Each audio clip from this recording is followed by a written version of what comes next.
Welcome back. Another news of the day video for all you fine people on the internet for your Wednesday, September the 13th. Starting off with Ilya Samsonov. Or yes, I know, Samsonov, but since he's gone to Toronto, everybody calls him Samsonov again, so I'm back to calling him Samsonov. If everybody goes back to call him Samsonov, fine. It's not a big deal.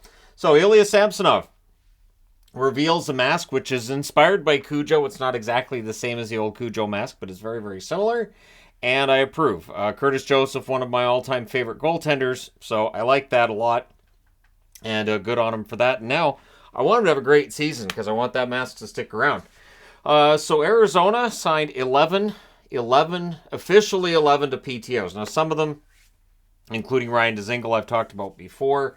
But of the ones they announced today, Oliu Levy has been added to their tryout list, as well as Austin Pagansky and Austin Strand. So 2 Austins there. And so we'll see how things go for the Coyotes. 11 players on tryouts. I don't think I've ever seen a year like this where so many players are getting tryouts. It's insane. These are all players coming into camp looking for jobs. But keep one thing in mind with Arizona. So we have the game next Friday. It's going to be Friday night. It's going to be Saturday in Australia, right? And then there's a split squad for them on Saturday in North America. So they have 2 games then. I think that's why they've got all these PTOs signed. I think they need to have 3 rosters. And so you're going to have a lot of PTOs in response. Because looking at the schedule, go look at the NHL schedule. You'll see at the start of the preseason schedule, Arizona has 3 games in 24 hours. And one of them is in Australia. And the other 2 are not in the same location at all. So I think that's part of the reason why Arizona's got so many guys on tryouts. We'll see whether or not they stick around past that triple header for the Coyotes. So best of luck to these players. Stand out. Try to win yourself a job. Make things uncomfortable for the Coyotes. So in being interviewed, Mikhail Sergachev, and this of course is the week where we get the media availability and all the players, with media and all the shots and everything. I would imagine Upper Deck's there taking pictures for hockey cards as well. Team is angry after losing round 1, which is understandable. So the Tampa Bay Lightning apparently kind of PO'd about losing in the first round against Toronto. And Sergachev saying, too, that especially being the team that Toronto beats to get to the second round, and that Toronto losing in the second round didn't make that feel any better. So we'll see if an angry Tampa Bay team has a really strong season and has a bounce back in the playoffs. My guess is in the playoffs, we may see a different Tampa team for the fact that they had a full off season. They've had a chance to heal up for the first time in, 3 years? So, yeah, Sergachev saying what I think his teammates would agree with. They're kind of an angry bunch. He expects a pretty intense start to training camp. No messing around, getting right to it. Back to the professional tryouts. The New Jersey Devils signing former Flyer Max Willman to a tryout. And we'll see if Willman gets a contract. Odds are he probably ends up in Utica if they do decide to give him a contract, or if Utica gives him an AHL contract, right? There was a minor trade this afternoon between the Montreal Canadiens and the Ottawa Senators. So, future considerations goes to Ottawa. I've checked. Future considerations traded more than anybody in NHL history. Not a goal to his name. Going the other way, Yakov Novak, 24-year-old, who played last year at Northwestern. 35 games, 8 goals, 4 assists there. He then played for the ECHL's Allen Americans, and in 14 games he had 7 goals, 5 assists. So he's 24 years of age. He was the number 188 pick of the Ottawa Senators back in 2018, and this trade tells me that Montreal must be ready to give him a contract, and so all the best to Novak in this coming season. We'll see if he ends up playing in the ECHL or the AHL. Not likely to get into the NHL, but we'll see. So the digital ads, and this is something that was reported on ESPN, the league's happy with the digital ads, and what always gets me is that they say that it is majority of fans are perfectly fine with it. They're fine. They don't have any problem with the digital ads. But my experience has been a little bit different when it comes to the reception for the digital ads. Now, it sounds like they're going to minimize the amount of movement in those ads. The Enterprise car one where the car just moves in one, and it's really distracting. You got a car moving, and then you got Gary Bettman going, well, if you're paying attention to the boards, then you're not watching the right thing, which to me always seemed kind of odd, because isn't the idea of the digital boards to have the advertisers viewed? So if you're arguing, well, fans don't look at the ads anyways, wouldn't I as an advertiser say, so what am I paying the money for? But at any rate, They saying that the fans are fine. It's a vocal minority that doesn't like them. I haven't seen a poll yet, though, because they said they polled fans and fans were fine with it. I'm like, when? Where was that? I never saw it. But at any rate, they want to expand what the boards are used for, and I have to say, this to me sounds horrific, and I'll go through why. So they want to use the board to announce shootout participants. Okay, so you have a name going around the outside of the board while they're coming in, or right before they're coming in. All right, fine.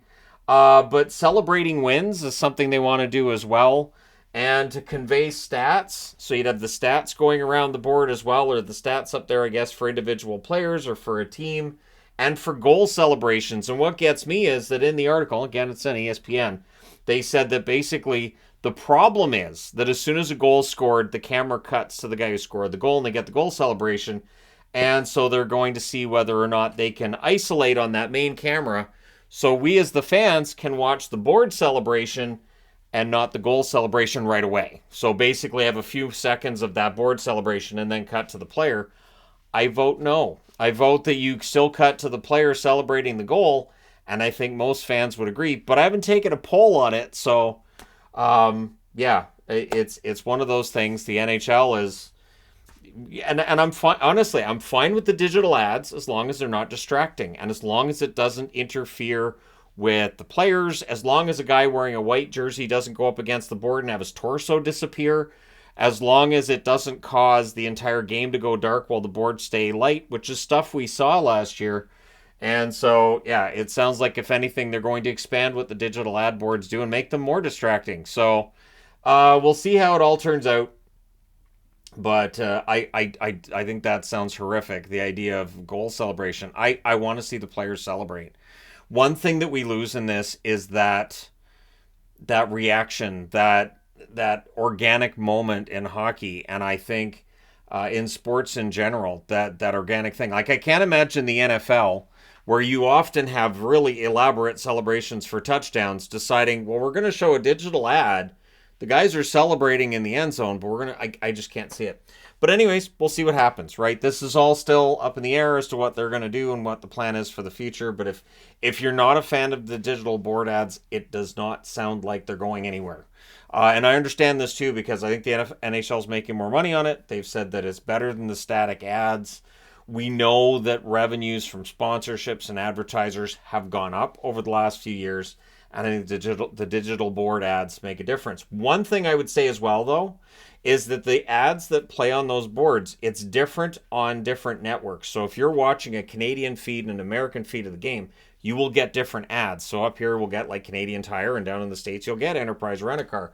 I'm not sure how all of these celebratory things and things they want everybody to have.